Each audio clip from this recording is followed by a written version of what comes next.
I did not want to get this field because it had a huge 180 acre dead spot right in the middle of it. Wow. And for the last 20 years, everybody has fought this.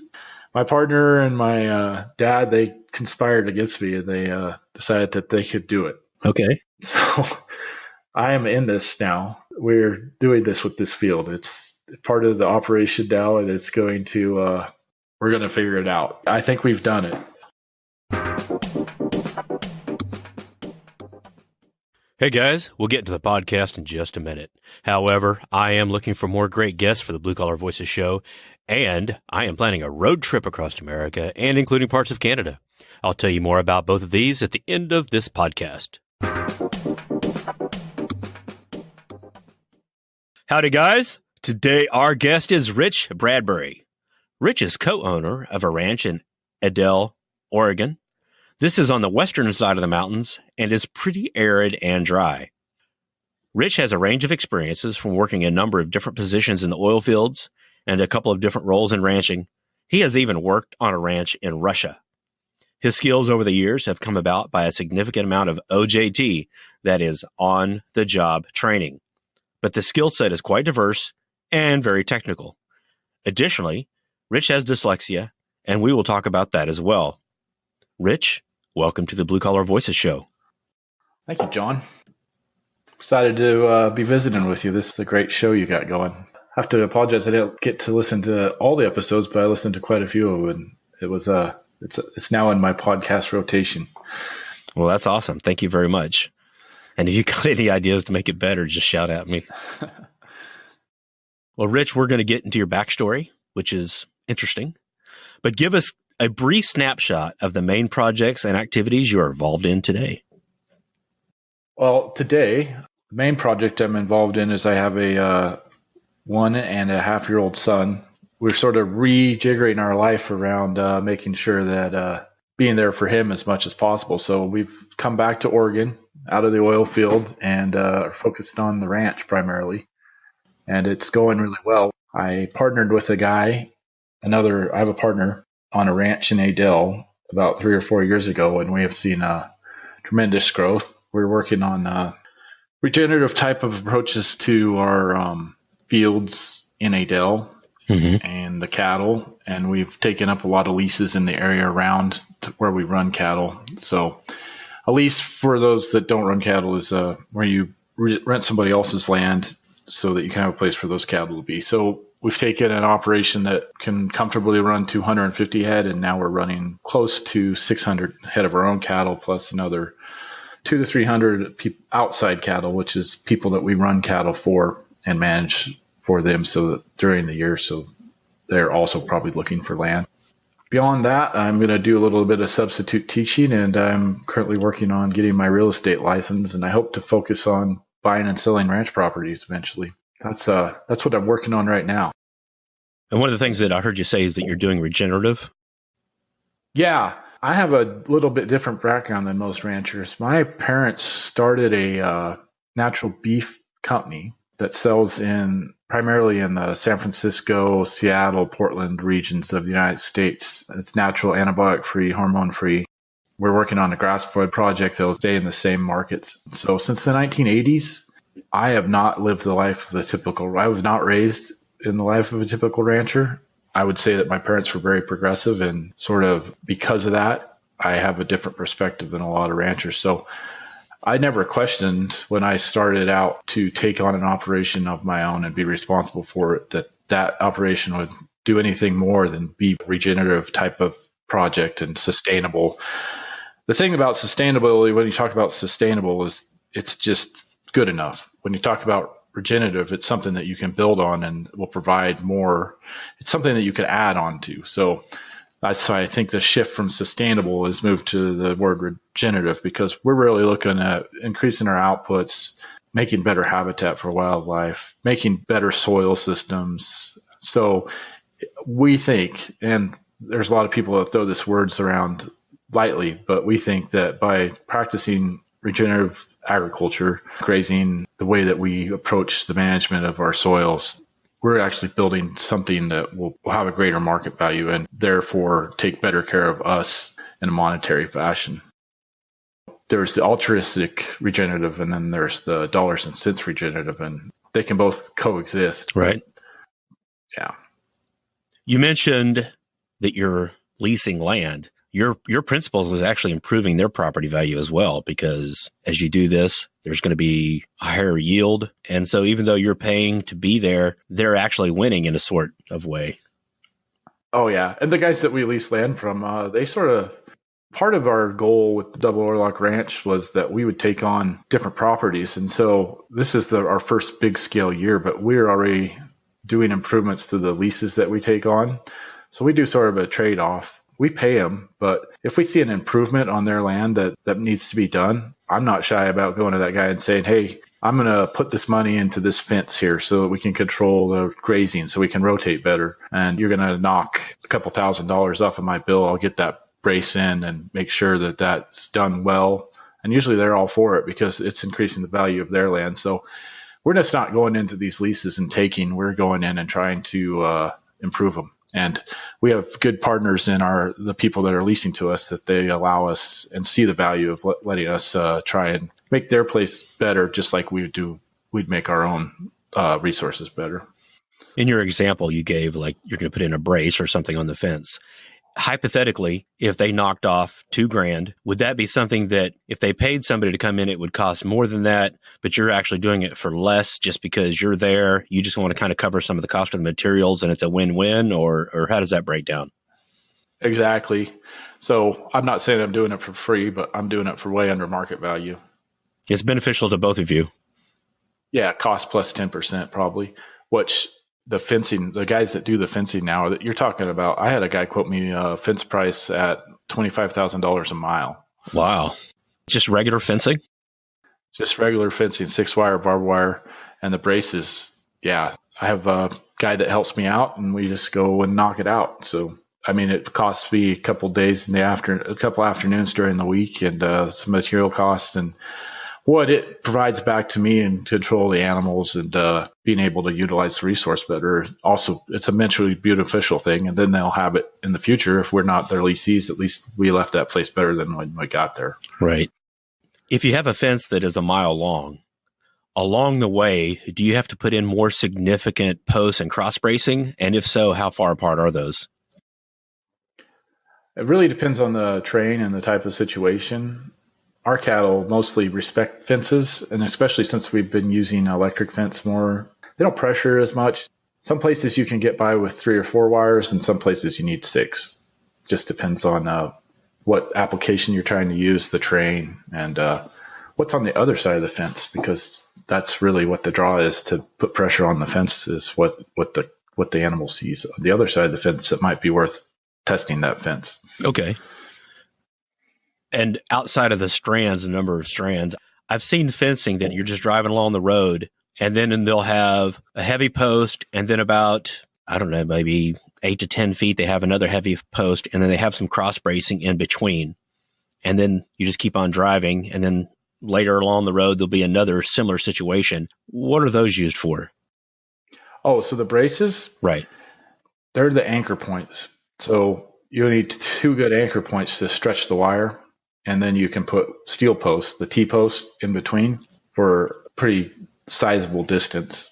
And then sometimes if you just put a brace in the middle of the 2 main braces, that can strengthen up the fence. So we like to build good, strong braces at the corners and the edges. And then being in the Great Basin, fencing is not really a high priority, but it's important. Okay. There are some people that go way overboard on their fences, and all the power to them, but yeah, we like to keep the fences up enough to keep the cattle where they need to be and not have to really worry about doing the maintenance. Everybody goes around their fences every year pretty much in the little community that I live in. So what is that saying? Good fences make good neighbors. Indeed, so much. Using the regenerative approach, I can speculate that you do not allow herbicides on your ranch. Now, this is the interesting thing. So I think in the United States, we have this perspective of this pristine agriculture landscape, this cute farm, red barn, and white picket fences, and that kind of stuff. But really, it's a beautiful notion, but we are onset by a siege of invasive species and weeds. When you say invasive species, are you talking about a species that is A, it's not normally from this area and it's coming in, or B, there's an imbalance somehow that has allowed a native species to grow out of control? A little bit of both, mostly the outside weeds that we see. I think it's a native species. If it's supposed to be there and you have the right water ratios and so forth, then that doesn't get out of balance because it's used to competing with the species of plants around it. What happens when you have an out of the area species is it comes and it crowds all that diversity of the native plants out. And a lot of times it just starts to eradicate everything around and it becomes the primary species. And to have a really healthy ecosystem, you have to have a diversity of species. And if one plant is hogging all the resources, then you are not going to have that and your soil is just going to degrade. So ideally, to have a good, healthy ecosystem on a pasture or a rangeland or a ranch land, you want to have at least 12 distinct grasses and forbs have that diversity so you can get that organic nitrogen cycle that you want to look for. So you don't have to put the fertilizers and everything back onto that field. Just with you get that natural fertilization from the animals being on it, just from the decay of the plants that are there already. So when you're dealing with a species that comes in and wipes out all that diversity, then you have problems. So you have to address that. On the scale of the landscapes that we operate on, you can't have a guy out there with a hoe hoeing out all those species. It would be like the monkeys typing the novel. It's just not possible there's just not that much manpower in the West to do what it would take to get the invasive species out. So yeah, we target and use chemicals to kill weeds. 300 years ago, would you have seen that range of different grasses? You say, we're just going to go with an approximate 12 grasses. What was the mix back in its natural state before we actually came to this country and really started changing things? Oh, there is a great book by a man named Dan Flores called The American Serengeti. And he begins to start piecing together what that ecosystem looked like. And I'm not going to say that I'm not going to be one of those ranchers that pans on the table and says, oh, I'm sustainable, but never does the practice of it. Our education in the agriculture industry has increased exponentially every year. So if you're trying to put the values of somebody that was ranching in my area 150 years ago onto me, that would be inaccurate because those guys didn't understand all their cause and effect actions. They were doing the best they could, but they wiped out a lot of the species along the way. Right. I think over time, we'll start seeing the species come back because we have a better education and a better understanding of where we want to go and what really makes healthy soil. There's always this battle between science and conservation and resource management.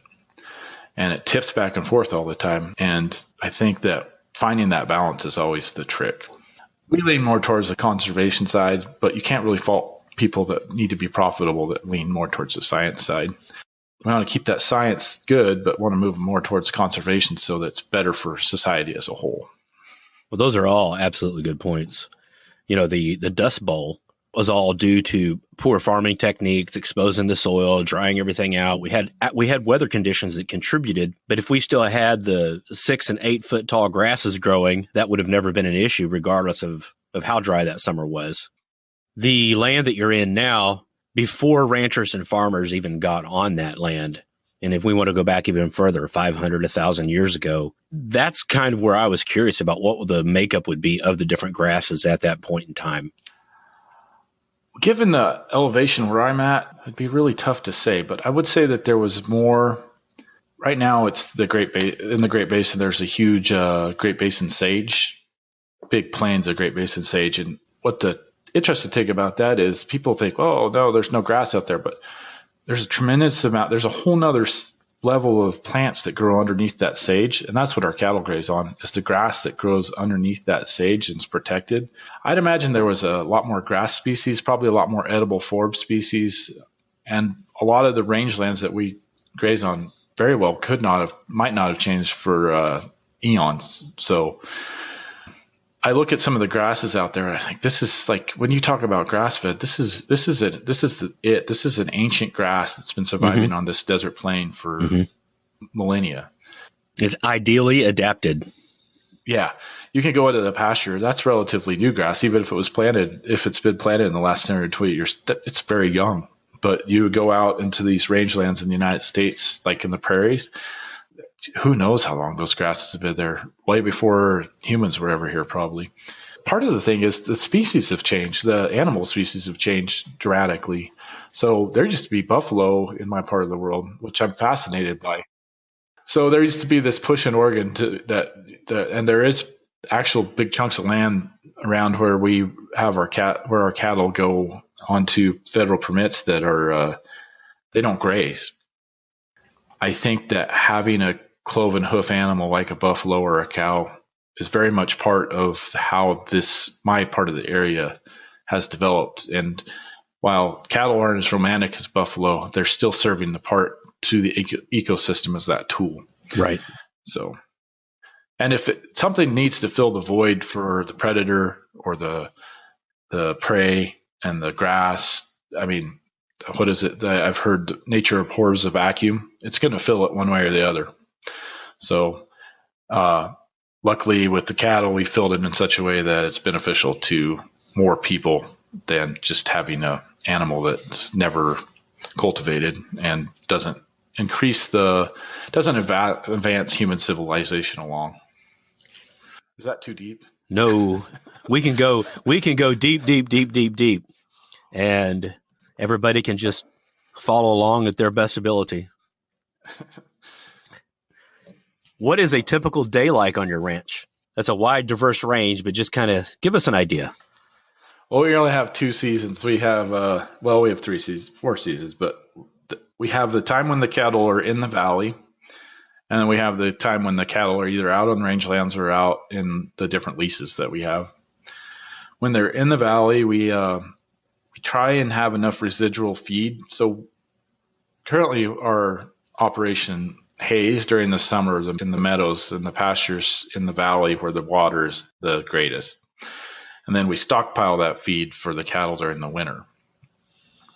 We have slowly we'll probably always hay a little bit, but we've slowly begun to manage the way that we hay. So we hay earlier, and then we allow those pastures to grow back up. So when those cattle come back this time of year, they're coming onto pastures that still have, in some of them, I was out doing soil samples yesterday, and in some of those pastures, a couple days ago actually, some of those pastures, we got anywhere between 8 to 12 inches of regrowth. So we're decreasing the amount of time that we are having to feed the cattle during the winter and extending the time that they're just in pastures grazing, doing what cows do.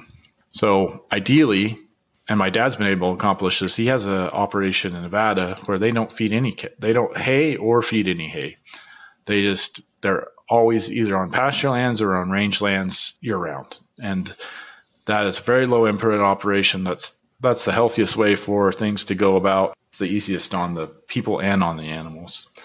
But right now we're sort of getting in the mode to get all the cows back to Adele, and we'll start to do the vaccinations and wean the calves from the mothers, and those calves will go on to California or into Idaho and be on pastures and go into their next transition of life. The mother cattle will be here in Oregon, and we'll focus on them. The cattle that you're shipping off, is that still your properties?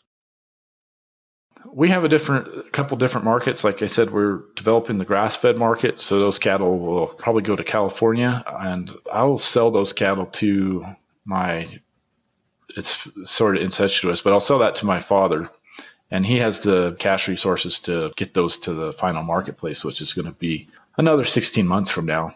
We just don't have the cash flow to keep that animal. The cattle that'll go to the natural beef company that was started back in the 80s, I'll retain ownership of those. The calves that are getting weaned are 9 to 10 months. They'll get harvested at 18 months. So I'll retain ownership of those until they get sold at the Whole Foods in Seattle or San Francisco. Okay. Sounds tasty. The natural beef that we sell is very tasty. The grass-fed is make your eyes roll back. We really hit a home run with that one. Well, the demand for grass-fed beef is definitely increasing. Well, The interesting thing about the grass-fed one that we're in, we found a base breed that's perfectly suited for grass-fed. What we found is a Wagyu variant called an Akiushi, which was raised on an island in Japan. It's a composite breed between an Akiushi Simmental, which is a European breed, and a Devon, which is also a European breed. And those cattle were isolated on a Japanese island since the 1920s. Okay. And if you know anything about the Japanese, they're meticulous about how they go about breeding and Kaizen. Yes. And so until some doctors from Texas came and found them and managed to sneak 3 or 4 of them out of the country, they had been perfectly controlled in Japan on an island, completely isolated. They convert grass amazingly, and they have that beautiful Wagyu marbling. And then we crossbreed them with our desert cattle, and man, it makes for a great combination. That sounds really good. Yeah, like I said, we're very fortunate that we were favored in such a way to find that breed. If people are interested, there's a company out of Texas that sells them, and it's called Heartbrand. And then our grass-fed operation is called Desert Mountain Beef, which we're pretty small and not in many markets yet, but check it out. Well, I'll definitely put that in the show notes. Sorry for the plug. Oh, dude, absolutely plug. I want to promote as much as possible. So I'll definitely put that in the show notes. And of course, all the other items and things that are relevant to do whatever I can to help promote your growth and what you're doing. I was curious about the vaccinations. How spread out is that? Do you have all of the breeding and everything taking place so that it kind of gets clumped together? Maybe you have an intensive couple of weeks that you're actually doing this particular functionality. Yeah. So we could do a vaccination on the cows once a year, and then we do a vaccination on the calves twice. Shortly after they're born, they get vaccinated, and then before we send them on to California or to Idaho, they'll get vaccinated again. And that should do them for the rest of the remainder of their time. If you're lucky enough to become a cow in the cow cough operation, you get it once a year. Really, there's not much better than be one of my cows. You get to live a long time. You get well taken care of. You're always fed. You always got water. It's a great life. That's great. Yeah, and we love them. So there's a lot of guys that do a lot of things, but we focus primarily on cow cough operations. So, how do you track each cow? I mean, how do you identify it? How do you keep track so that you know exactly what's happened with each one? That's another misconception is we're a very small percentage of the producers in the United States. So I don't remember the breakdown, but I think it's, let me see if I get this right. Of all the producers in the United States, the average producer produces 45 head of cattle. They have 45 mother cows on their operation.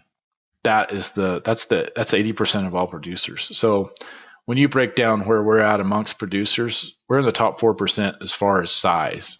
And we're getting up into an area where we just cannot afford to do the record keeping that you can do if you have 45 head. So we sort of manage in wholes. And I've tried to find different types of software, but the economics just aren't there. When you're talking about spending $40 a head on tracking system, you're talking about 1 month's worth of feed for that animal. And then so you pay $45 so you can track that animal. Then you pay another $45 to replace that $45 that you fed. So you're into $80 in a business that has very low margins. So the fact that we can't track them doesn't mean that they're not healthy. Right. It just means that they're just animals, just like they just don't get tracked. So you don't tag them or anything like that? Oh, we tag them. So like if we need to sort one out, we could say, oh, go get this one. But okay. So when I talked about tracking, it would be more like, say you just have an Excel spreadsheet, you got the tag numbers in there. Yeah, we sort of work on the Octams razors, the simplest solutions, the best solutions. I have a rant about ag technology. It's not cost effective.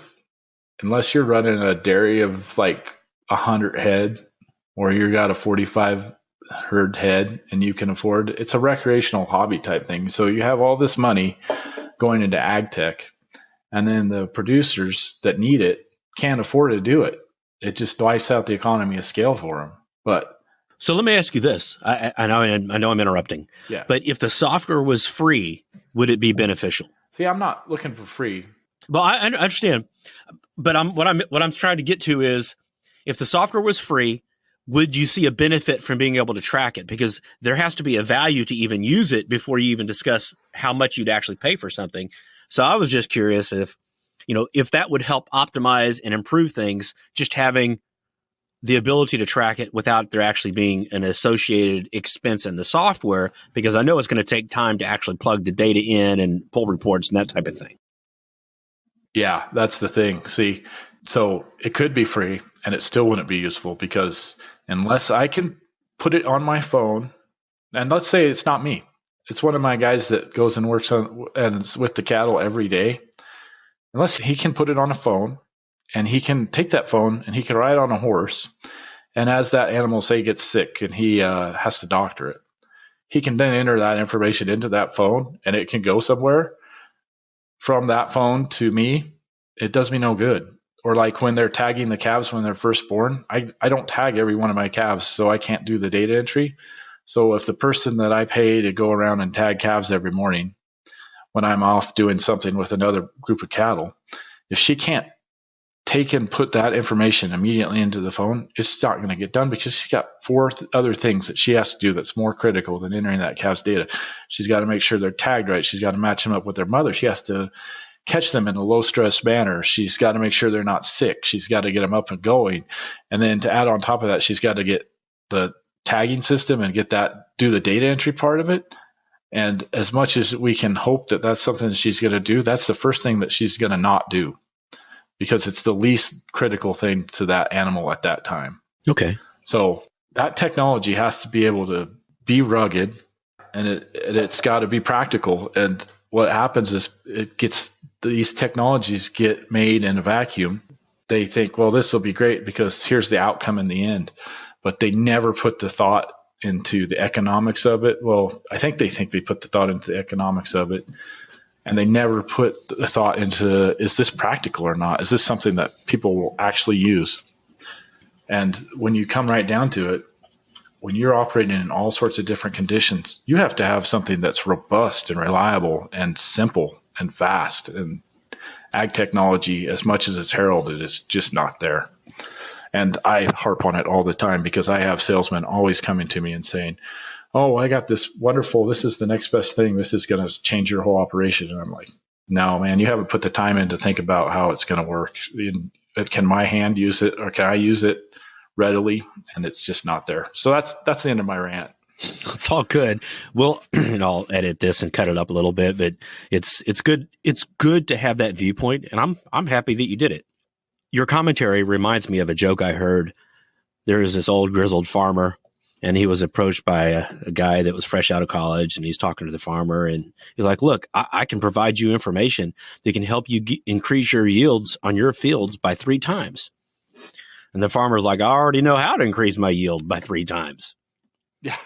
And the joke being that the farmer knew how to increase his yield, but if he did so, there's all these other factors that come into place. It's not just about increasing the yield. There's a lot of variables that go into that. And so you have to look at the full picture is all I'm getting at.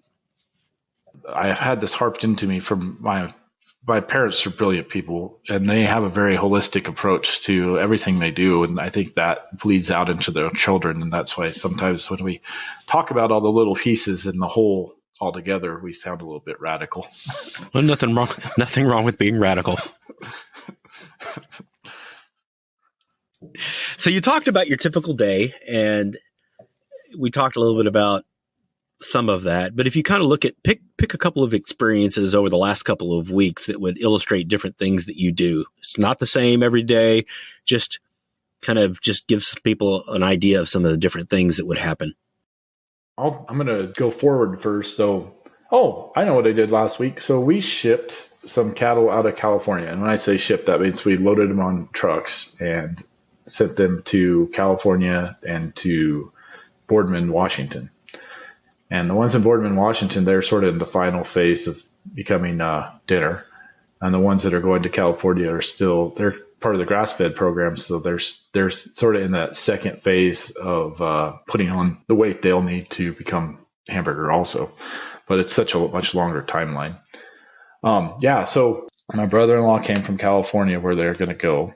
And then myself and my dad and my sister and one of our cowboys went down, and we brought them all in. We vaccinated them and preg tested them and split them for the cattle, the ones that were going to keep as cattle and the ones that are going to go on as feeders. And that took probably 3 whole days of pretty intense work. And then at the end, we actually put them on a truck and moved them to another pasture, and they'll be there for the next 90 to 120 days. We won't vaccinate them again, but we'll have the whole process of gathering them, sort of sorting them, make sure we made all the right decisions, and then they'll go on to the next stage in getting to become somebody's dinner or be on the market shelf. And that's the third phase? I don't know. I'm just making up phases as I go, but trying to break it down so that it's understandable. Sure. Well, when they go to Washington, what happens there? What is the purpose of their trip to Washington? Okay, so over the years, we've been trying to get away from conventional feeding, like the big factory plants. That's not 100% possible, and to still be economically viable as an operation. We still do that a little bit. We're desperately trying to transition completely into this grass-fed thing, so our cattle will never see feedlots, but it's a long system to set up. After 3 years, we're getting more and more resources to be able to support that grass-fed animal.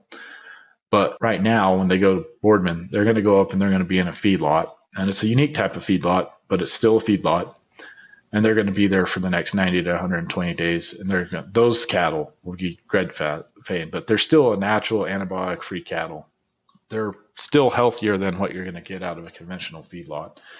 And what they do at that feedlot is so that they're not in the pens all day. And the worst thing that everybody imagines is that pen lifestyle. Mm-hmm. I'm sympathetic to it also, but economics just don't transition as fast as the public wants it to transition. I mean, we're working on it, but we still have to be economically viable. So what we've done in that situation, in that particular group, is those cattle get out of that pen and they have an hour to 45 minutes. And some of them are raised in what they call pasture lots. So they get fed, but then they have this huge pasture they can go mull around on and be cattle. But not all of them are. And then the ones that can't are in the traditional type of feedlot that you think, they get moved out of there. They get released into this big pasture for a certain part of the day so that they don't have to stand in there. They can stretch their legs out. It's on a pasture setting, and then they go back in to the feedlot where they get fed. Like I said, we're trying to transition to the point where we don't have to even worry about that feedlot process anymore. Well, I definitely wish you success on eliminating that particular step. Yeah. There's a lot of people to feed out there, and there's just not much land resources to do it. And the economic system is not in the United States, is not set, the ag financing in the United States is not set up to facilitate that transition that the customer is asking for. It's a slow process. We're going slow to go fast. When you deal in agriculture, you don't deal in months, you deal in years. And so, right. Yeah, it's a very slow process, everything you do, and just the nature of the beast, I guess. Oh, I understand. So you have a number of different ranches, and you have yours that's in Adel. You have a number of locations that you are working together with, but how did you choose Adel as a location for your ranch? This is a long, convoluted story. When I was a kid, my grandfather originally started in sheep, and in the 70s he transitioned to cattle. And my parents got married in the 80s or in the 70s, and they came back to the ranch that my grandfather started. And there was a bunch of kids that lived on it, and it was sort of the tragedy of the commons.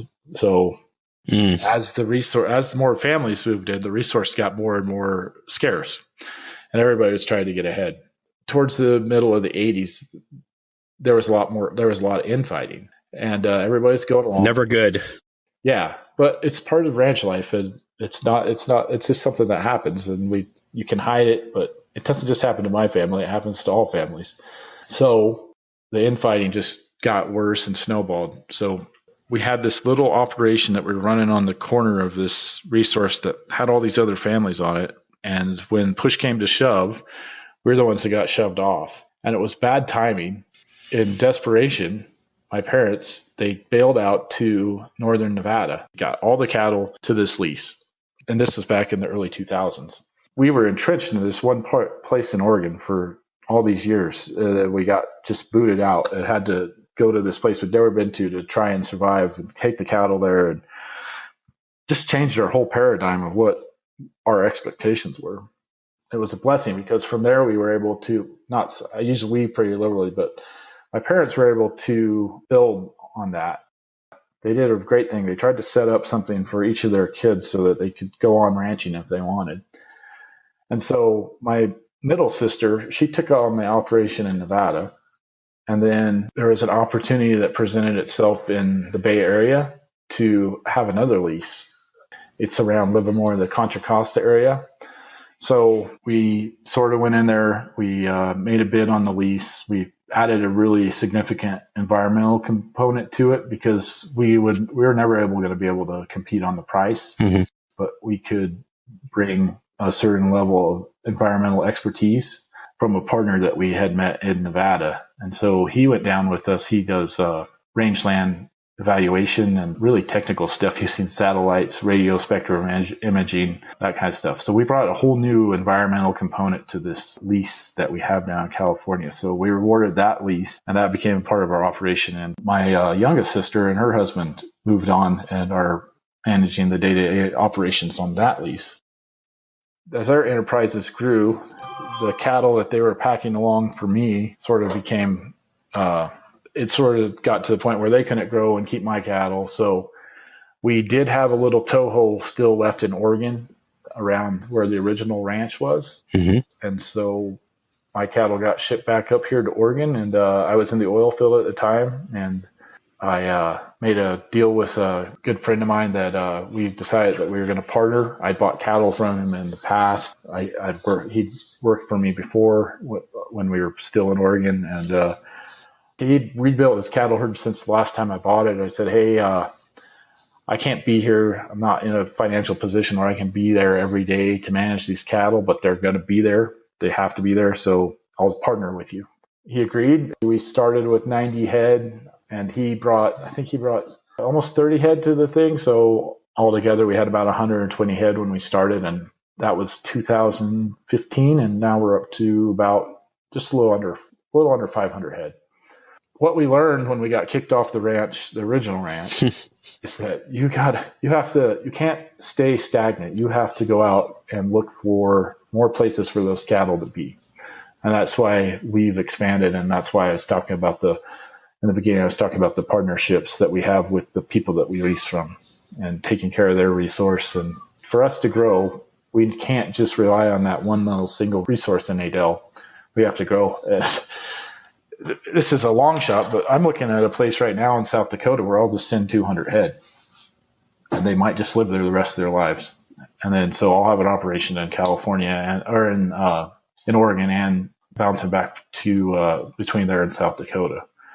But it's just part of it's a year-round lease, and it's very intriguing. It's 3,300 acres of prairie grassland that they'll be out on all the time. So there's always opportunities coming up.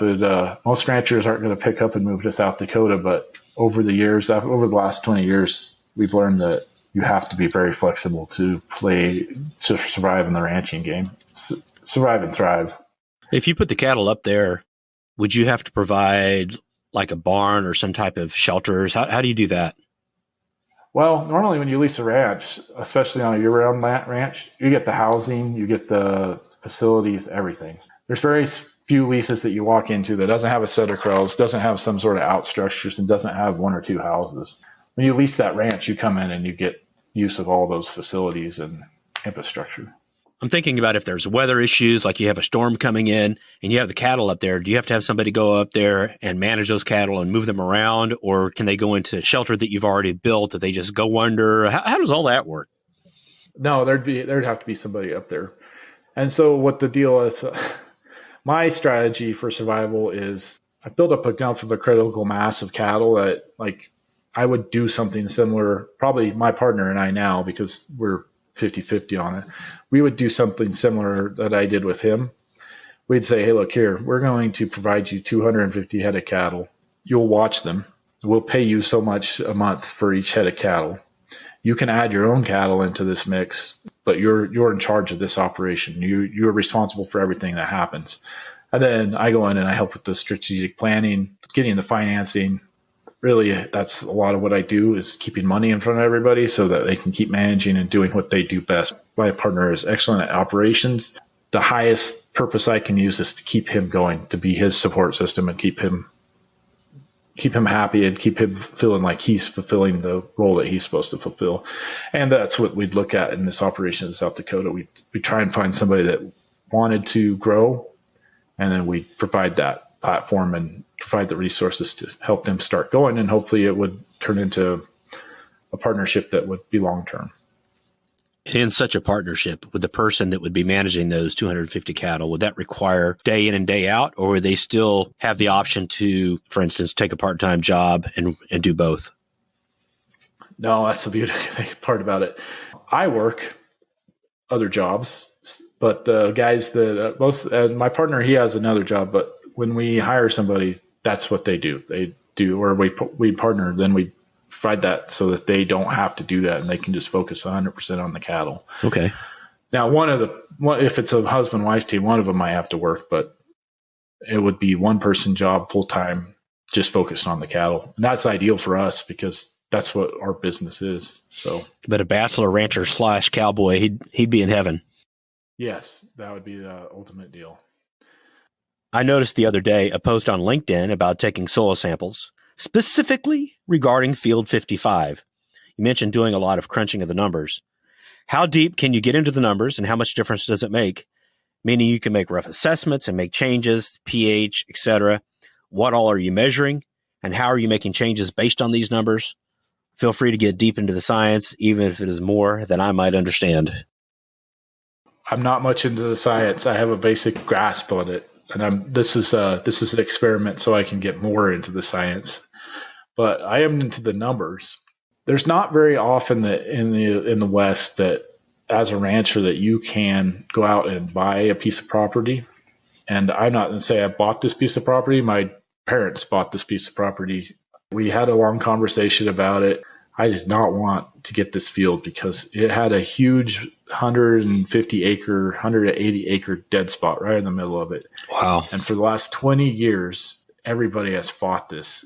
My partner and my dad, they conspired against me and they decided that they could do it. Okay. So I am in this now. We're doing this with this field. It's part of the operation now, and it's going to, we're going to figure it out. I think we've done it. A lot of our resources went into transforming this field. So we changed a significant part of the infrastructure so that we can drain it. Okay. And we've started to see an increase in what it will produce per acre. So that got me thinking, now that we have these 4 large fields in Adel, each have good qualities and some of them have bad qualities. So I'm trying to drill down why one will produce more tons of hay per acre than the other one. And some of it has to do with water. The reason I'm looking at this from such a high level is because I want this field 55 to be on average with the rest of the fields. But what I'm doing is I'm pushing the value of each acre, what each acre of each field will produce. And there's a discrepancy on them all. The soil sample is to see what is going on underneath the ground in each field so that we can see why one field is doing better than the other. And then what we have to do to get that field 55 so that it functions like the rest of the ecosystem around it. And it starts producing more dollars per acre like the rest of the fields. Are you following me on what I'm trying to do? Absolutely. Okay. So I'm using the dollars per acre as a metric, but I think that what I'm seeing, and this is good, I think that this will prove out over the end, is the more that acreage is producing, is the healthier it is. Mm-hmm. And the more habitat it's providing, and the more it's just providing a more diverse ecosystem within the valley. So to understand the value per acre is going to lead me to, with Field 55 and some of our other fields, to increase that diversity, the healthy soil, those kind of metrics. And now, the more that I've been looking at the numbers some of the fields that we're haying, that might not be the highest and greatest use of them. That might not be looking out after the best interest of that piece of land, that resource. Mm-hmm.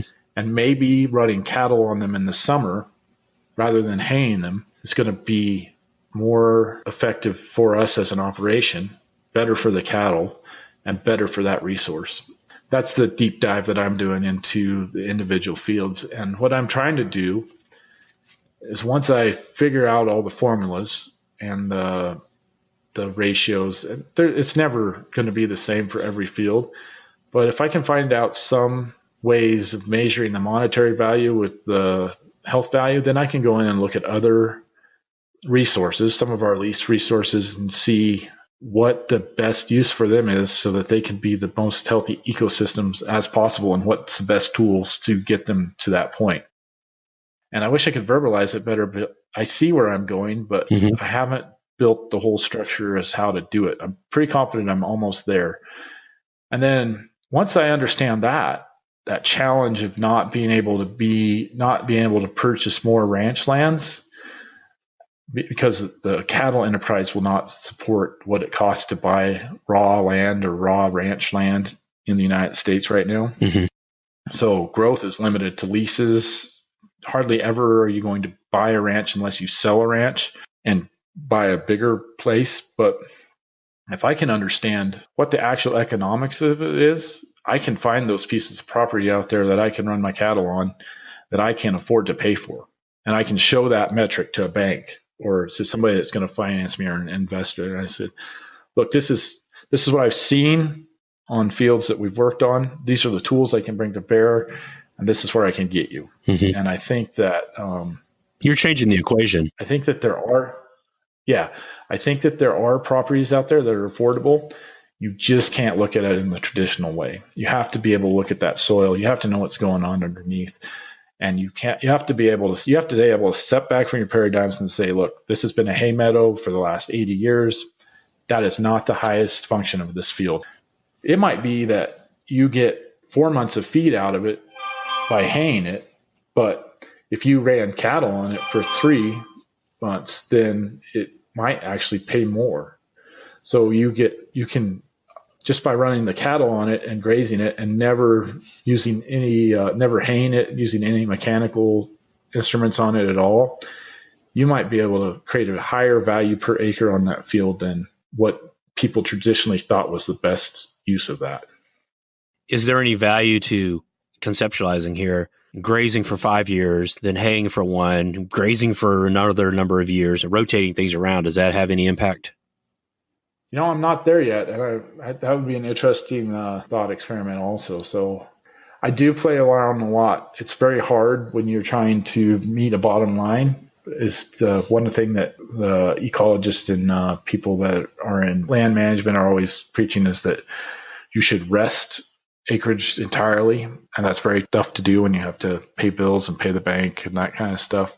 Sure. So you try and testing is expensive. Yeah. I mean, it's like if you make the wrong move and you've decreased production, it's like, well, that test didn't work and I learned, but now I'm down. I'm making these numbers up, $14,000 on this field.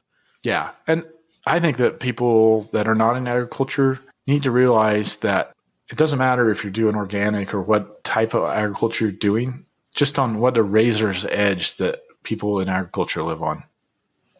It's like all entrepreneurship. You don't know if you're going to be around the next year. You can't make too many bad decisions. They all have to have cash flow. They all have to be on sound judgment. And sometimes the resource suffers for that. Mm-hmm. And it's because we don't recognize that in the United States. There's this perception that everything's nice and rosy on farm and ranches, but it's an industry that's suffering, and it's the lowest median income industry in the United States right now.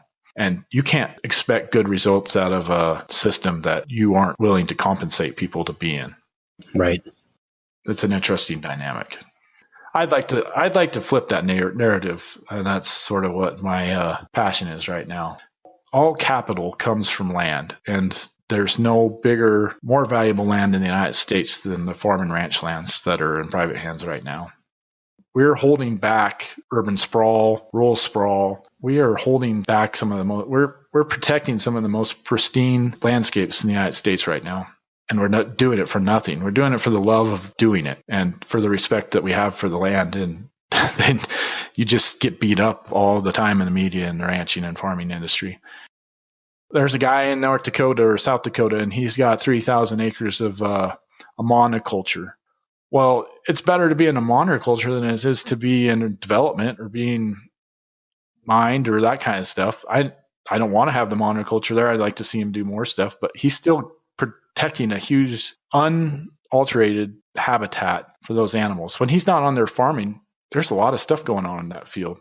Now, could he have more stuff going on in that field? Yeah, a lot more if it's not a monoculture, but we just have to go a little bit at a time to change the way change the narrative, change what people are doing. Okay, I'm done with that rant, so. Okay, well, the aspect of holding back the urban sprawl, the most prime farmland that has ever existed in this country is pretty much subdivisions, malls, businesses covered by concrete and asphalt, because that's where we congregated, because that was the best farmland, and we grew from there. And as we grow out, we start expanding to the less and less desirable farmland, because ultimately we have to eat, we have to have cattle. So that's where people are. They're doing their thing, but that's where the populations form. Yeah.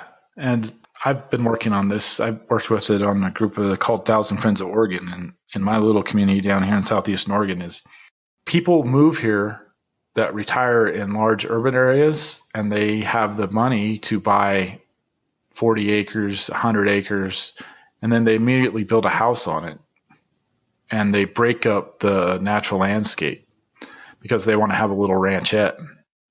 Mm-hmm. And so they break up these huge, big, complex ecosystems so that they can put a house in the middle of it. And they break up the migration of the birds, and they break up the migration of the wildlife. Now, in these huge meadows that are so beautiful, and I don't care if you're grazing cattle on it or not, or sheep or goats or whatever, or if they don't get grazed at all, but there shouldn't be a house right in the middle of it. Houses should be built on places that aren't cultivatable.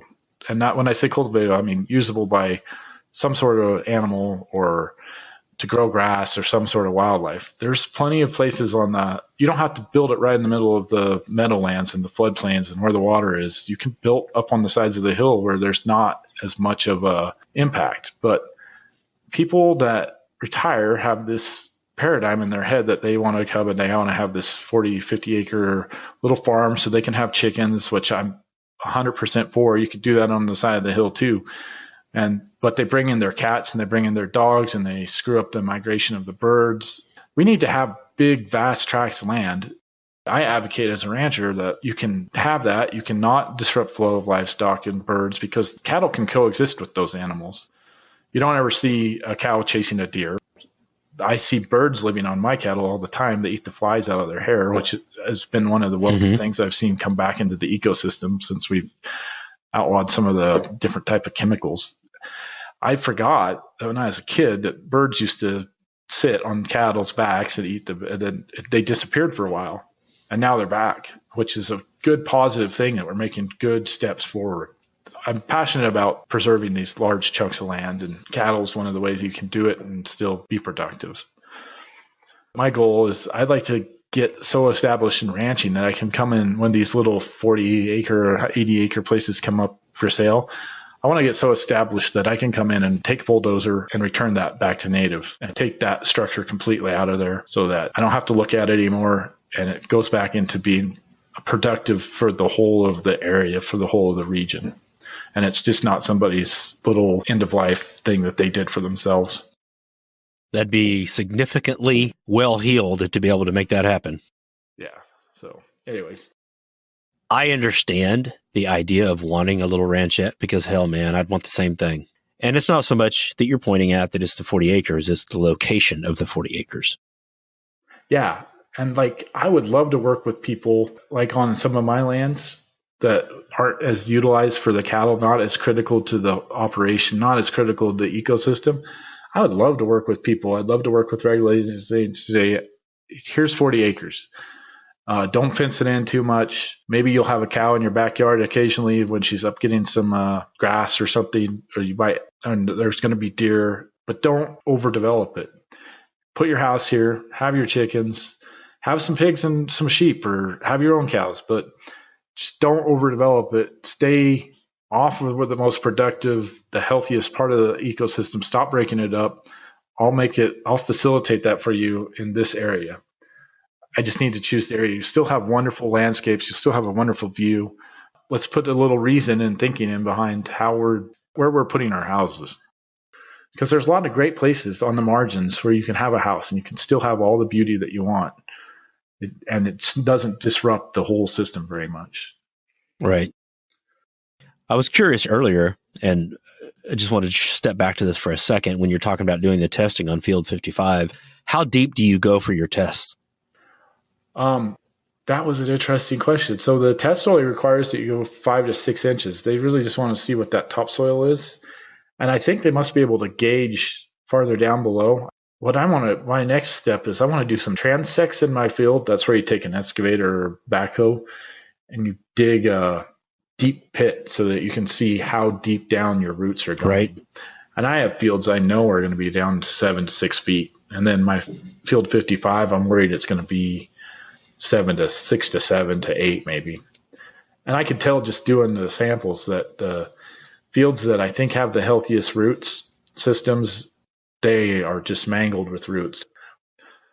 Field 55, you've had for how long? Not necessarily you, but in the family.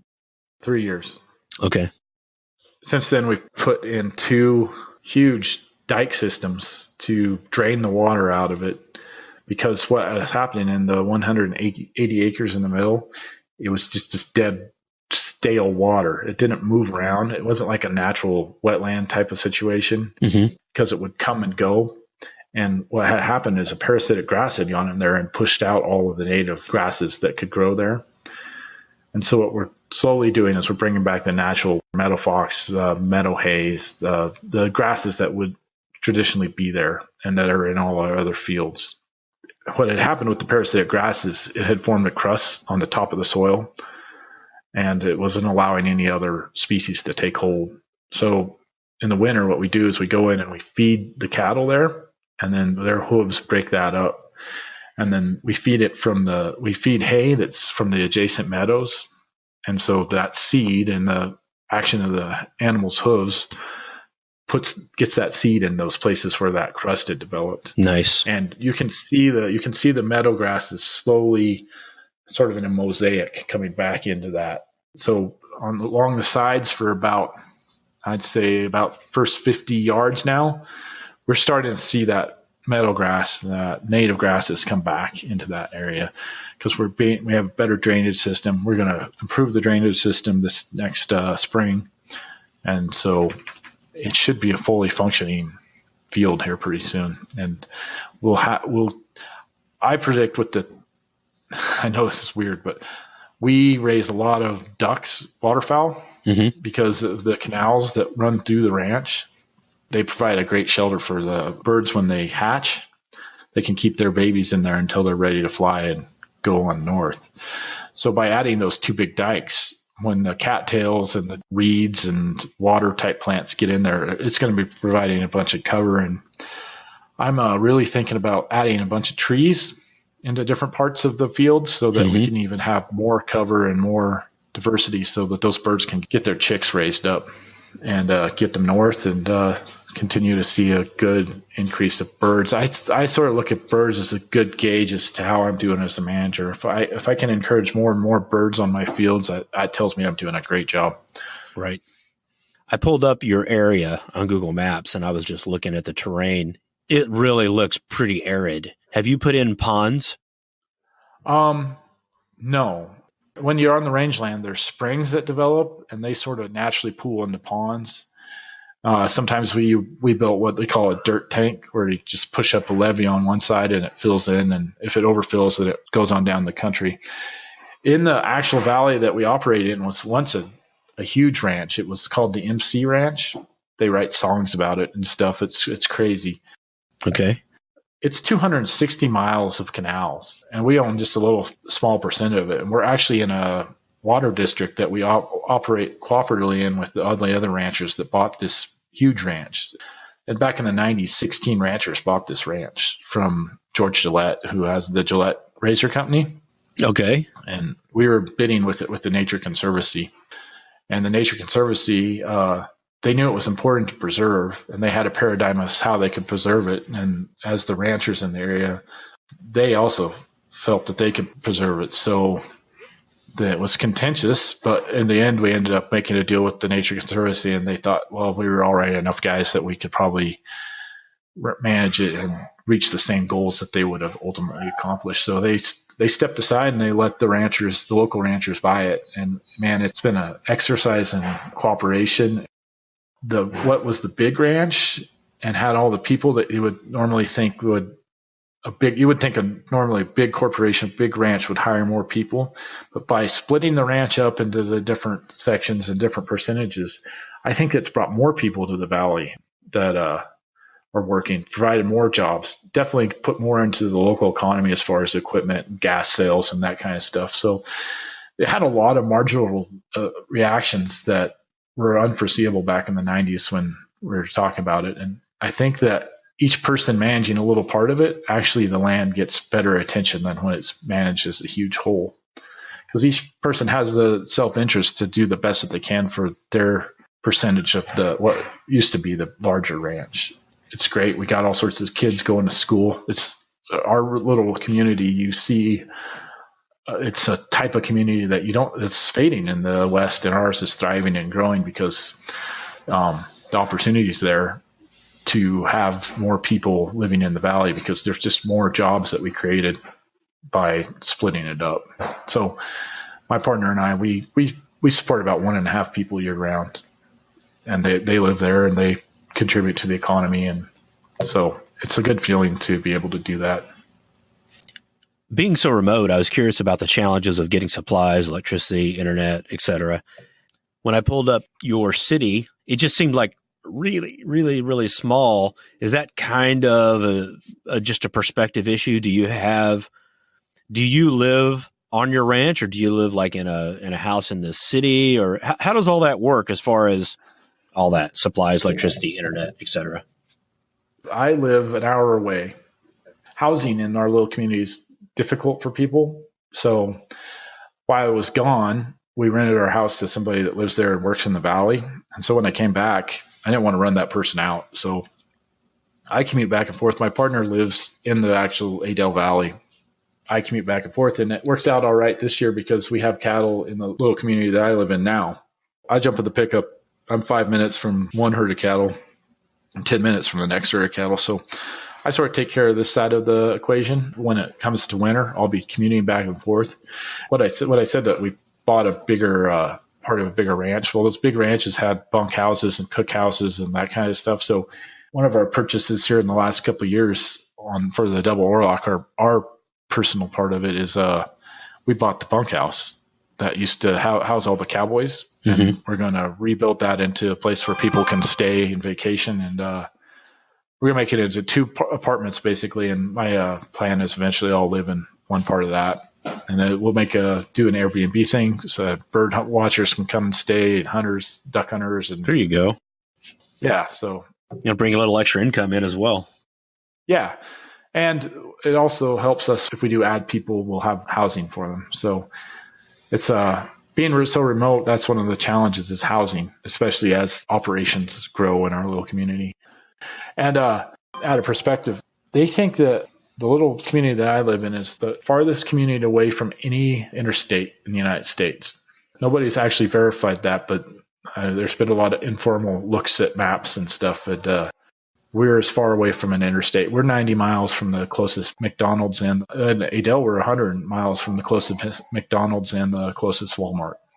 That's a different perspective on running down and grabbing something. One of the things I lamented, most of the time I love the lifestyle. As you can see, I get to hang out with my kid all the time. Get to take my dogs with me everywhere. It's a really great, it's lifestyle I think everybody would like. But this week I hear all this great stuff about the movie The Joker. Mm-hmm. It would take me 2.5 hours to drive somewhere where I could see it. So I'm just going to have to wait. It's just, that's one of the things. And like, we use Amazon like crazy, but we also try and support our local things. But these little communities in the West are the economics has changed so much that it's harder and harder for the little small community stores and that kind of stuff to stay open. And I think we're technically in what they call a food desert. I don't know if you're aware of that. I am. You're in a food desert as soon as Dollar General moves in. And I find it ironic that where you produce some of the greatest food for the rest of America, that you can't even buy healthy food for yourself. So it's an interesting. Well, Dollar General. I'm not bitching about the Dollar General. Okay. They have a great. All right. That's all good. I was just going to say Dollar General, although they do provide food products, they also provide a wide diversity of things, the little nitnoid things that you might need that is invaluable. Yes. I should have classified that. I don't mean to be negative about Dollar General, but they do understand the demographics of where they're going to. There's strategy behind the way that they go about it, and they fill niches where other companies won't fill because there's just no margins there for them. I think it sort of tells the temperature of a regional economy when you see when the types of stores that are there move in. Do you understand what I'm saying? I do. Yeah. My brother lives out in the country. He lives 5 miles from a small little grocery store south. They put in a Dollar General that's like 2 miles from their house on the way towards town, which is 16 miles away. Uh-huh. And so that's, if you want to go to Walmart or whatever, that's a lesser distance than you'd have to travel. But there's many times they run to Dollar General just to get milk. You can get eggs. You can even get lunch meat. You can get, a number of things that you might need all of a sudden. Yes. And it's way convenient. And that store does great business. They're right next to a little hardware store, a feed store, hardware store. It's a combination. It's such a rural community. If you want to go to Tractor Supply, that's again 15 miles away. And so the concept of the Dollar General has been, for them, they've really enjoyed it. I mean, I've even shopped there before when I was hanging out there for a while. So Dollar General, when they come in, yeah, they are cheap and they are providing things. A lot of people aren't big fans of them, but the reason people go to Dollar General is they're providing something that people are looking for. Right. Yeah. No, I shouldn't have been so negative. I apologize. But it's just an interesting change in the community that you see. It's a total swap of the economy, just that I've seen in my lifetime. Sure. And I think it's happening in all rural America. So much of the resources they don't get past those urban boundaries. I think it's sort of starving the rural areas. And it's at a time when the rural areas, the hinterlands that are providing these huge urban behemoths, they're the hinterlands are what's providing the lifeline to those urban areas. And it's an interesting dynamic because the median income in the rural areas is dropping. So it's providing less and less incentive for people to stay in those rural areas and produce that food and produce the resources that needs to go back to those urban economies. I don't know how we're going to change that trajectory, but it needs to change pretty quickly, in my opinion. It is changing, and it's a catch-22. Part of that is the growth of the internet, which allows you to work from anywhere. You're going to start seeing a lot of people that are going to move to the cheaper areas because there's high-speed internet. They can work remote, but they're going to start impacting the rural area because they're going to bring in an attitude and a way of living that doesn't quite match the rural mindset. Yeah. And it's going to be a little bit frustrating on that side of things. But I think the rural people also need to be open-minded. I think we're going to find a path forward, but it's going to be a tenuous time, I think. Yeah. Let's take a little bit of a tangent. I'm curious. Do you ever hop on a horse to do your tasks? I do. I don't do as much as I used to, but I joke with people that I already had, by the time I was in my late 20s, I had already had a full career. I did the whole cowboy thing. Yeah, I still get on the horse. I was thinking about it when I read that question that me and another guy in California are probably the only two people that are posting video content to LinkedIn horseback. I've done a couple videos riding my trusty horse Bill in the last few months. So I still enjoy riding horses. They still are the best tool in a lot of situations when you're dealing with cattle and when you have to work on ranch lands and range lands. And there is very much a horse culture in the community that I live in. I can also see that the horse hooves are better for the land than riding on wheels. Yeah, they and it doesn't. Yeah, after a while, an ATV will break down creek banks and stuff because you got to cross at different places. The horse, you have a lot more options as to how you can traverse the land. ATV, you're limited, and so you start seeing paths, and it doesn't take that much out, but it definitely ATVs definitely have a impact. And in a desert, sort of arid situation like us, we live in a what would be considered a really fragile environment. So any damage that you do takes longer to recover from. Are you the high desert? Yeah. The other way they call it is the cold desert. So we get about 7 inches of rain a year. It's not uncommon to see 2 or 3 weeks of below 20 below weather. So, and that's because of your unique geographical location. There's a phenomenon in the United States called the Great Basin, and it's the only place in the United States where the water doesn't run out to a sea. It actually runs into a place called the Carson Sink, just north of, it runs into the Salt Lake area a little bit, and it runs into the Carson Sink, which is just north of Reno. So I'm on where the Great Basin transitions into the Cascade Mountain Range. So if I go east from here, all the water, where I'm sitting right now, all the water runs to the Carson Sink or into the Great Basin. If I go 5 minutes west of here and go just up another 1,000 feet, all that water, every time a raindrop hits on that side, it's going to go to the Pacific Ocean. Okay. It's an interesting place. The Great Basin and the Great Basin sort of has its own little subculture, just like you'd expect to find in the different parts of the region. I guess the Tennessee River Valley, that kind of stuff. But it's a real, there's a type of style cowboy that lives in the Great Basin called the buckaroo, and they sort of their tendency is a style of saddle. Now we're getting really deep into Western culture, but they have a special type of saddle that's called a slick fork that doesn't have the buck rolls that come down from the saddle horn. The saddle horns are normally a lot wider, and they wear a flat hat. So if you see a cowboy with a flat hat, you can pretty much guarantee that they're from the Great Basin. And the reason for that specific type of styling of the saddle and the hat is because has a lot of Mexican influence. So in this part of the world, any cattle that were here 100 and 200 years ago were most likely from Mexico, and they migrated up here and came back. So we hold on to a lot of those cultures here, a lot of that culture. The Mexican word for buckaroo is vaquero. I've heard that. Yeah. We're the northern vaqueros. Okay. Do you get as much snow as they get in Klamath Falls? We get less. Okay, because they get an awful lot there. So they'd be on that west side of where the break is that I was talking about, from the Great Basin to the Cascade. So all that water, once I drive out of here, that all goes into rivers that probably will eventually make their way through the Klamath Basin. Okay. As we get close to the end here, one of the things that I wanted to cover is dyslexia. And you've been speaking about dyslexia. Tell us why and what your goals are on this topic. Dyslexia is sort of an interesting thing. I was probably one of the very early people that just when they started figuring it out was diagnosed with it. And some of the stuff they did on me was the early experimental stuff as to how to manage being dyslexic. It was a tough time because there was a mindset that it was a problem that needed to be cured. After I learned how to read, I didn't learn how to read until I was in 7th grade. After I learned how to read and I started getting strategies to deal with having a learning disability, I found that it was also really beneficial because it allowed me to have a different perspective and pull different information from my brain's just wired to pick up and organize information differently.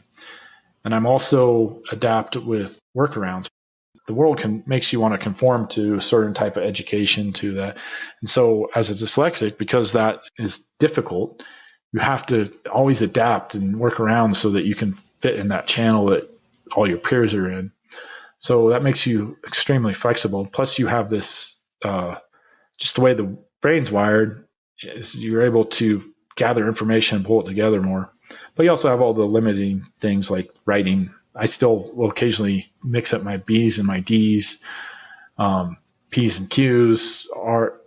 You never know when it's going to show up. So I don't write. I mostly type everything. I use a word processing program called Grammarly, which I think you use also. Absolutely. Yeah, it's an amazing tool for people with learning disabilities. I can't promote it enough. It totally changed the way that I am able to interact in the world. It allows me to write things and people think I know how to spell. Yeah. Which I do, but it's amazing how much stuff it catches. Oh, yeah. And I cannot spell. Phonics eludes me. So it's always been a battle. But with my phone can spell better. I just ask my phone now and it spells for me. So, well, provided I'm in a place where I have coverage. But if I'm not in a place where have cell phone coverage, I probably don't need to be spelling that much anyways. Probably doing cow work. But no, but there's been this great movement, and this is by the time this gets on the air, it probably won't, but it is Dyslexic Awareness Month, October, and Richard Branson is one of the poster children of dyslexia, and he's put together a really great campaign called Made by Dyslexia. There's a lot of people thinking that maybe being autistic, being dyslexic, and having ADHD is maybe not the detriment that we think so, and maybe it's a quality of a person that needs to be emphasized and put to work in the workforce. And I'm a big proponent of, I think that specifically to the topic of this show, I think a lot of people that end up in blue collar trades are incredibly intelligent. They just might be hindered by a learning disability. And to be honest with you, in the United States educational system, we are not very equipped to deal with those type of people. And they mostly always, like I do, find a workaround or modification, and they survive and thrive. And I think it's the blue collar trades that allows them to prosper the most. And so when people, I take it personally when people look down on blue collar trades, because that is what I've relied on to survive all my life. I always fall back. I can't do the bank jobs. I can't do that kind of stuff, but I can do the blue collar thing. And it's such that my mind works that way. And working in the oil field, I saw a whole bunch of other guys just like me that are doing amazing jobs, but they didn't fit in the educational system. But they fit in the oil industry and they welcome. And I think that's the same with agriculture. Those of us with disabilities are welcomed into the kind of blue collar jobs because we add a great amount of value to them, because a lot of value that was overlooked by other industries and other type of jobs. So I'm a big proponent. Be aware of the people with learning disabilities, especially in your autism, higher functioning autism scale, your dyslexics, your ADHD guys, that they can bring a tremendous amount of value if that energy is focused and directed in the right way. I'm familiar with the particulars of ADHD, but what is dyslexia?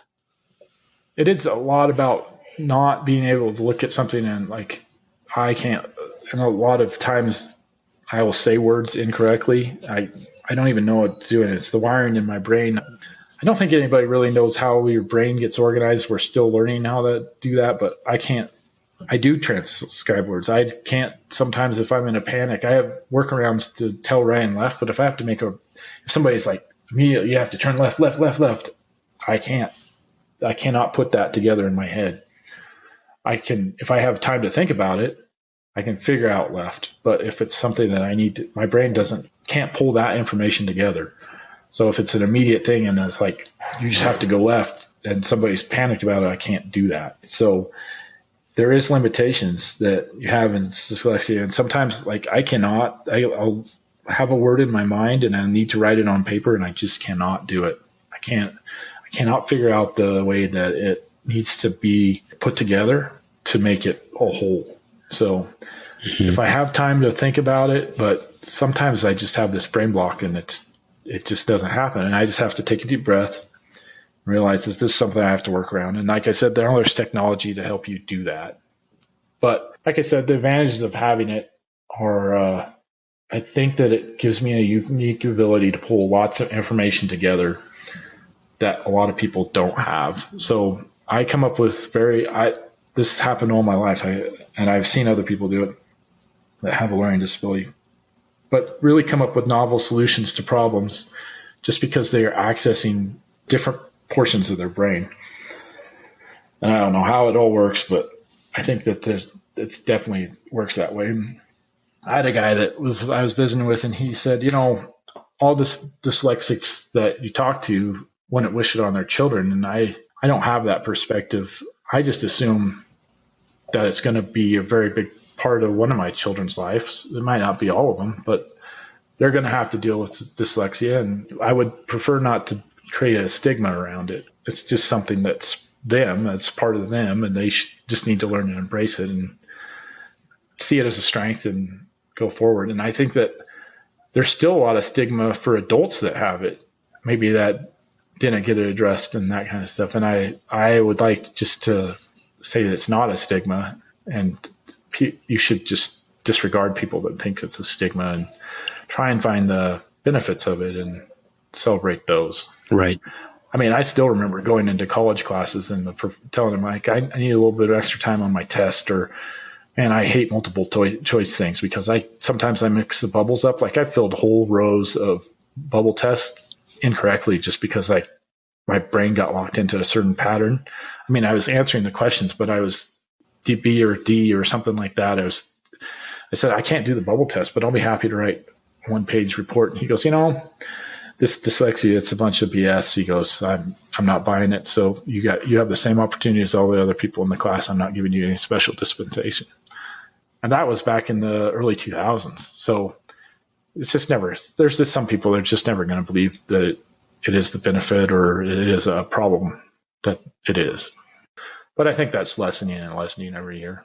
How does this affect you when you're doing technical work and, working on things? Let's say you're going to, I don't know how deep you get into certain things, but let's say you're going to rebuild something. Do you find that to be much of an imposition? It's interesting. I can understand the system. I can conceptualize the entire system probably better than most. But the little detail stuff, I have to really focus more on.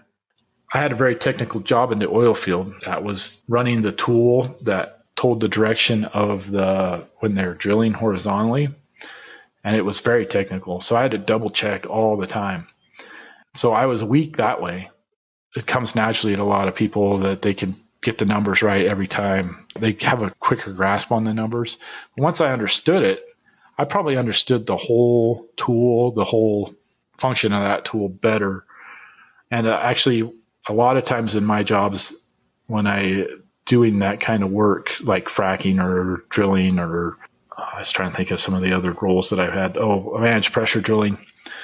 I'm a very slow learner at it. I don't pick it up fast, but once I do understand it, I understand it in its entirety. Just naturally, most of my jobs evolved to the point where, like, if there's something weird about this happening or something's odd or off or there's a problem, they're like, oh yeah, send Richard over there. He'll get it straightened out. And I think that comes from being dyslexic. And I think once I understand it, then I can pull those things together and I can see the whole system a little bit better and sort of be able to troubleshoot it a little bit. It's an interesting dynamic. So does that answer your question? It does. I mean, it's a complex issue. Yeah. And everything has its trade-offs and its pluses and minuses. I myself, I'm on the spectrum somewhere. I've never been tested, but I know, comparing myself to the quote normals, that I am definitely different. I do transpose numbers a lot. I mean, literally, I can look at a number. I can look at a series of numbers, or I'm comparing something, and it's 4723, and all of a sudden I've turned it into 4732, and I'm like, there's not a match. And then I go back. Okay, well, that's why, because I transpose it. It happens often enough with a regularity that I'm quite aware that happens, even though, it doesn't express itself linguistically. Like with reading and spelling, I really do a pretty decent job. But with numbers, it impacts me. I would say that I have more of an ADHD issue. For me, I see it as a benefit because I can task switch immediately. I mean, I could be neck deep into something and you can approach me with something and all the other stuff that I was working on drains from my mind and I'm already assimilating the new problem that I need to resolve. And it's so quick. Whereas other people might need a moment. Okay, hang on a second. Let me get, they have a slower transition, but that doesn't mean that what they're doing isn't invaluable because they're working on something. They're staying task oriented. And I always feel like I've got 47 things pushing at me in my brain, trying to get attention, and I'm fighting it off, attempting to stay focused on the thing that I'm working on. Right. And so it has its pluses and minuses. And the people with ADHD were typically the people that could be leading a team out in the frontier, having to stay abreast of so many different issues coming at them, rather than the one guy that's doing his little task and that's all he focuses on. The ADHD guy is the guy he's taking in a lot of inputs and he's sorting things out quickly. Yes. And at least that's what I tell myself. Yeah, you need both. You need both sides of the coin. You need that guy that focuses on the details and knows the whole thing. But you also need that guy that can sit on a drill rig and run a crew and take care of the drill string. Or you need a guy that can be the superintendent on a paving job and know that what the trucks are doing and what his excavator operator's doing. And he has to worry about the grade. He has to worry about dealing with the ODOT guys. He's the point of everything that's happening on that job. Some people aren't good at dealing with that, and some people just live and thrive on that. So what is your goals? I know you've talked about this on LinkedIn. You've talked about this dyslexia. Do you have anything other than talking about this and bringing awareness? Do you have any other goals? I just want to bring awareness to it. I want industries to realize the value of people, the learning disabilities, and realize that they may have been leaning on them longer than they think. I see a lot of jobs being structured in the United States that sort of shy away from the blue collar type of people. They tend to trend more towards that person that can sit and focus. I don't think that's where the value. I think that a lot of the things that happen that add value in the United States is done by people with learning disabilities. And I just think that we need to recognize that. And I think if we start to recognize that and as the greater whole, as a greater society, then we can start making it more of a priority to help those people in the education system. We have two different types of people that we need to teach now, and not everybody can be taught the same way. Right. We need to recognize that we've been leaning on these people and sort of pushing them to the side and not celebrating the value and that they bring to the greater society as a whole. I just think that needs to be said, whether you have a disability that's blue collar or not, or any type of worker in the United States. I think that the people that really drive and create value in this country are often the most overlooked and not focused on.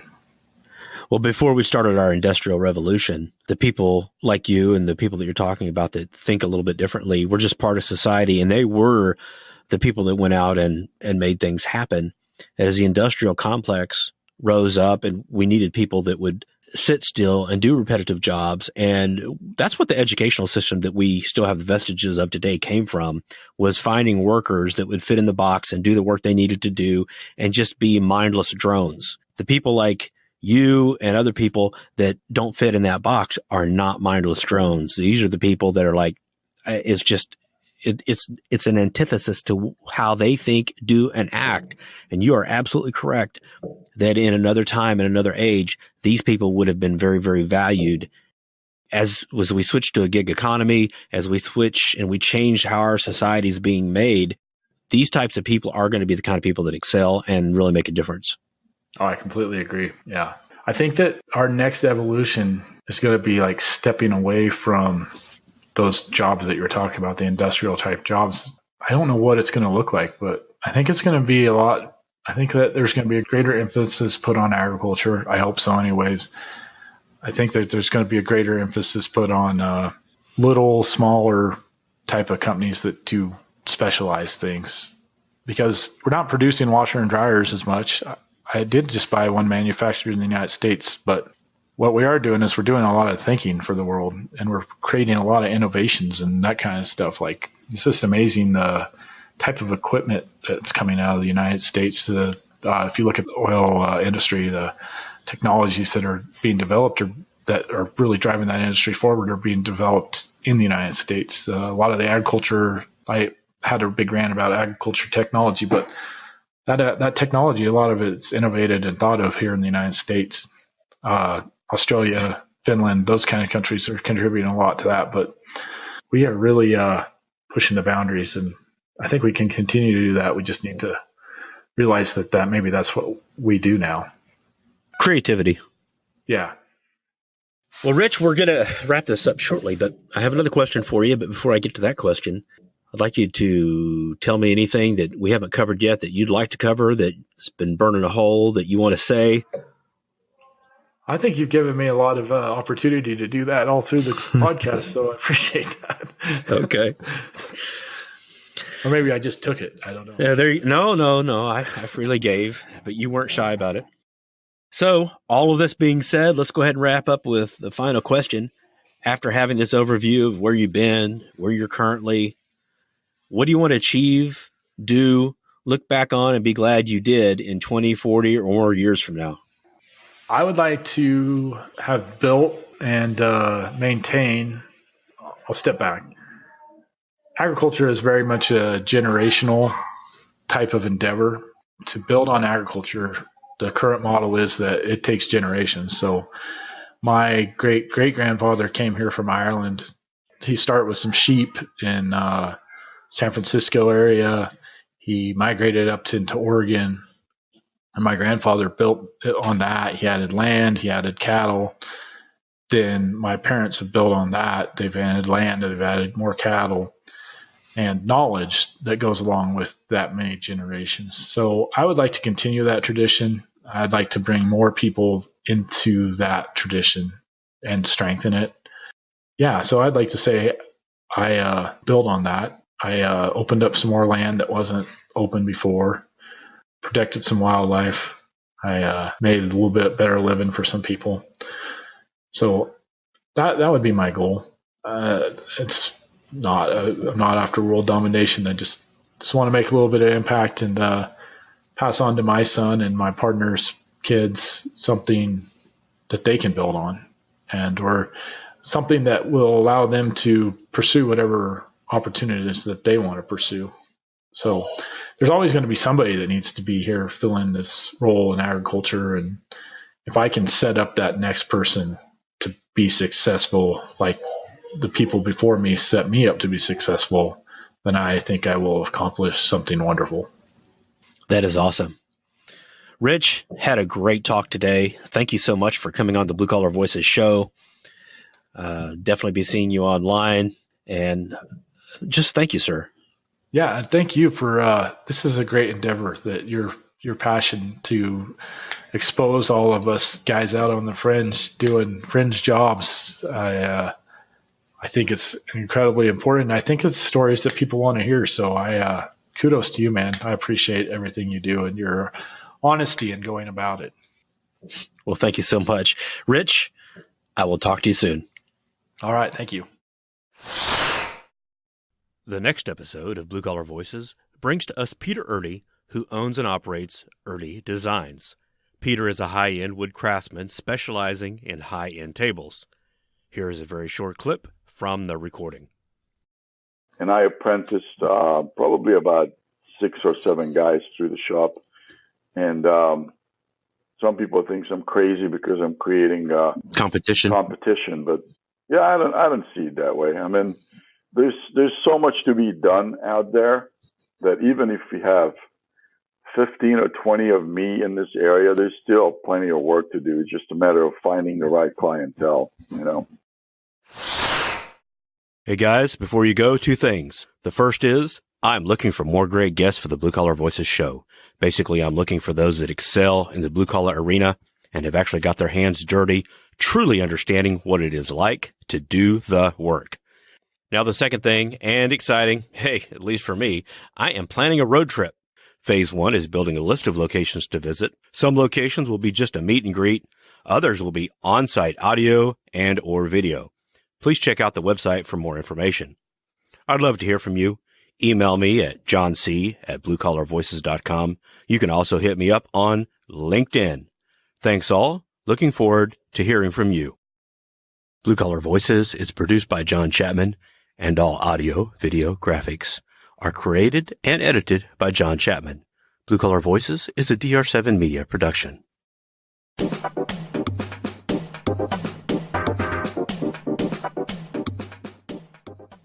I'll be back.